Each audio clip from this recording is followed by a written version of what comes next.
you're passionate about something, go out there and do it. My one daughter that I did the half marathon with several years ago, we were in Washington, D.C., and there was a 5-mile run.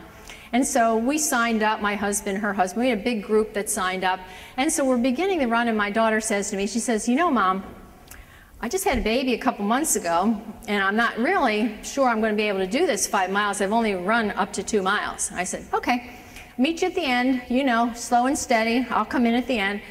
So we start running. All of a sudden, she comes flying by me, runs the whole thing full speed. And I thought, well, that's the beauty of youth. I finally come dragging in at the end, and I said, you know, I found something very inspiring. I said, I saw somebody along the side of the road. They were holding a sign, and it said, run like a cheetah if your name's Anita. And so I did the run like a cheetah if your name's Anita for the whole thing, just kept saying that. And my daughter says, Mom, that's not you. Slow as taffy if your name's Kathy. Just like that, comes right up with that. So a couple of years later, when my one niece said to me, she said, you know, Aunt Kathy, you run, you bike, you swim. Why don't you do a triathlon? And I said, oh, I'm not really interested. The next week, I'm at the pool, and I see a woman, and one thing I am good at is a swimmer. That's my strength right there. I'm swimming at the pool, and this woman says to me, what's the distance here? And so I'm telling her, I said, why? And she goes, I'm going to do the triathlon in Lewisburg in the summer. I said, oh. And then I thought, she can do it, I can do it. Called my niece back, I said, I'm in. So she told me like how to get ready, got my husband signed up. So that, you know, the day of the thing, you know, this was a sprint triathlon, so I don't want you to think there's other ones. So a sprint triathlon is you swim a 1/4 mile, then you bike 15 miles, and then you run 3 miles. They have other ones that are, all those distances are longer.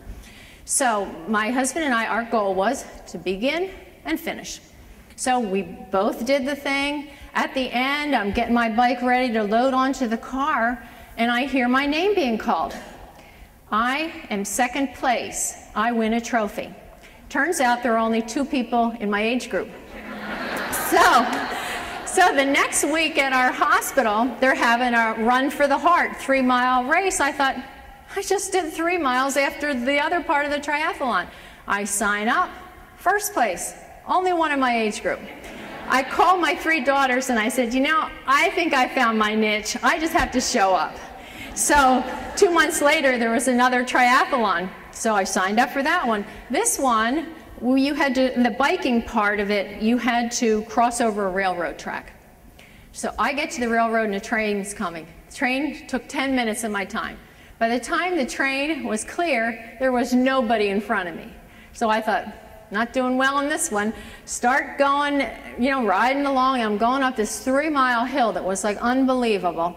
All of a sudden the chain comes off my bike because I shifted incorrectly.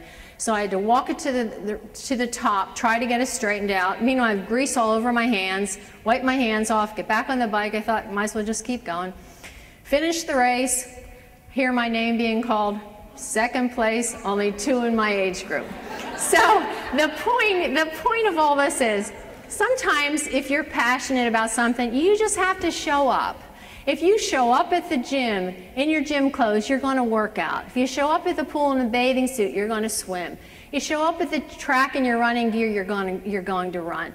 So think about what you want as far as life balance. If there's some part of it that you're trying, just keep showing up at it, and eventually you will be passionate and be successful in what you're doing.